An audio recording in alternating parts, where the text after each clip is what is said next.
Simon Cook, after relegation confirmed then for the guys, just first of all sort of sum up the feeling in the dressing room. I imagine it's a tough day for the group. Yeah, it's a pretty sombre place, to be honest. I've just walked through the dressing room now. A few small groups kind of discussing, obviously, the game that's gone on, the season, what happens next year. Reality is probably just starting to sink in. It's always disappointing. But having gone through that process as a player, actually, understanding that roller coaster of emotions, when the actual reality does hit, it's pretty hard, and that's what I see in the dressing room right now. And those feelings will continue to kind of grow as we sort of go through the next 48 hours or so, leading into the Durham game, and that's going to be a challenging game for everybody to kind of get up. You go into every game still with hope. I mean, even coming into the last day here, there was still hope. The position that we put ourselves into, that actually you have a good day of batting and you get a decent lead with a deteriorating pitch, you still actually hold some sort of glimmer of hope. Unfortunately, that's been snatched away from us in pretty dramatic fashion. It's probably not too dissimilar to what we've had through this year, really. So this game probably does actually sum up our year in one kind of in one period. Yeah, if you can sort of sum up what has led to this season and kind of where it's gone wrong, it's obviously a number of factors, but can you sort of try and do that? Yeah, I don't think you can necessarily put it down to one or two things. I think there's been a combination of factors. We had another year of injury disruption. We've had two senior bowlers not bowl a ball for us in Fred Klassen and Matthew Quinn.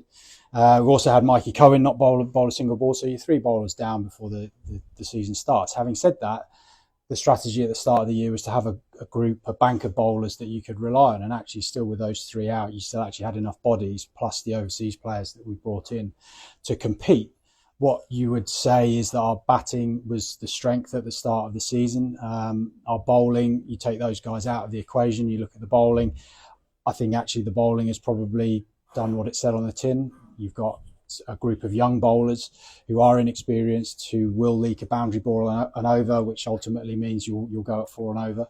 And it's, for me, they've delivered essentially what they're actually capable of delivering. I think our batting has been the really disappointing thing. We've got some high quality batters in there. Our first innings batting hasn't really stood up at any point through the year. That's reflected in the number of batting points that we've got. We've shown glimpses of some really good resilient batting in second innings to save games.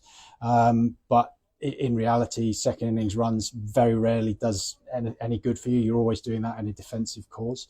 And again, you can look at the first innings batting and say, well, we've lost majority of the tosses this year and ended up batting after conceding or spending over 100 overs in the field. But at the end of the day, that's cricket, and we have to get on with that and deal with those challenges. It's been a combination of probably not quite as consistent enough with the ball, and also not quite as consistent enough as with the bat. We've had some good individual seasons, DBD and Compo around 800 runs. They probably really should be targeting those sort of high 900s as a group. Jack Leaning, hand injury. So there's kind of loads of things that you can kind of put into there, none of which are an excuse. I think ultimately, collectively, we've not been good enough, and that's reflected in the table. Yeah, as you say, with the first innings batting and those 9 batting bonus points, is an obvious one, isn't it? But going into this season, as you say, kind of with the group that you had, obviously you have lost a couple of players over the last few seasons or so. Was there always a chance that it might be another struggle and scrap like it was last season, ultimately, just staying in this division?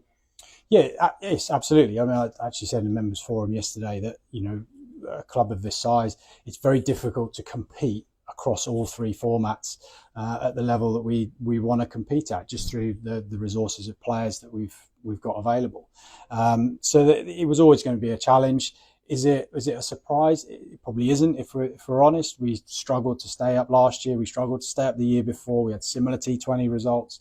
I think for me, the Championship cricket is disappointing but not unexpected. My frustration, I think, really is around T20, because actually going into this year, you look at the T20 squad, you actually look and go, actually, we've got pretty good chance of making the quarterfinals. And that's essentially where you set up each year, is you want to try and get to quarterfinals, because then it's a one-game shootout, and T20 can be a bit of a toss of a coin.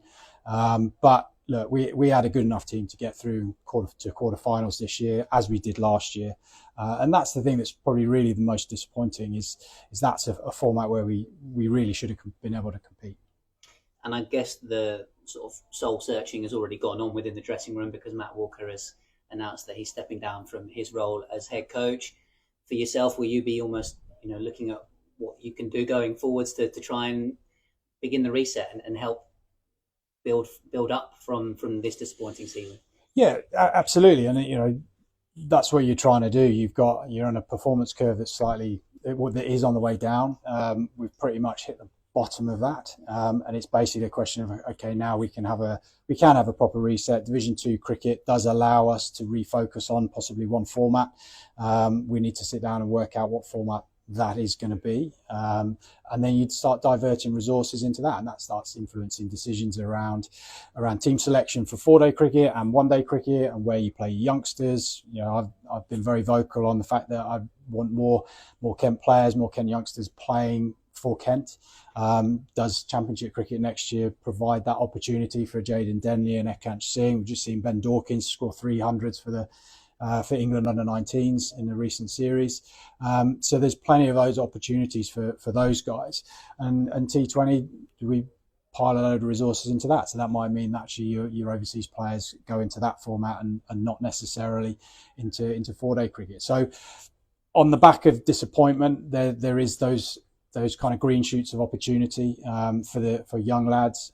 It's opportunity for the likes of Joey Everson to really start to step up and push his claim for England Lions place and above. Nathan Gilchrist the same. So you start to look at where we're at, and then you start to look at how exciting that can become. We've got an average age of 26 currently, which is really 4 years light of where you really want to be properly competitive. We've got some really good youngsters coming through, and the 3 guys that I've mentioned, plus Ollie Curtis. We make some good strategic signings around white ball cricket, and we can start to compete again. It may take 2 or 3 years to actually start competing on all fronts, but like I said, when I came into this role, it's about trying to get a sustainable future that is in the long-term best interest of the club, rather than trying to go short-term gains and just recruiting all of the time. And that will start with the head coach, obviously, which will start to do some in-depth recruitment through October, with them starting hopefully around January.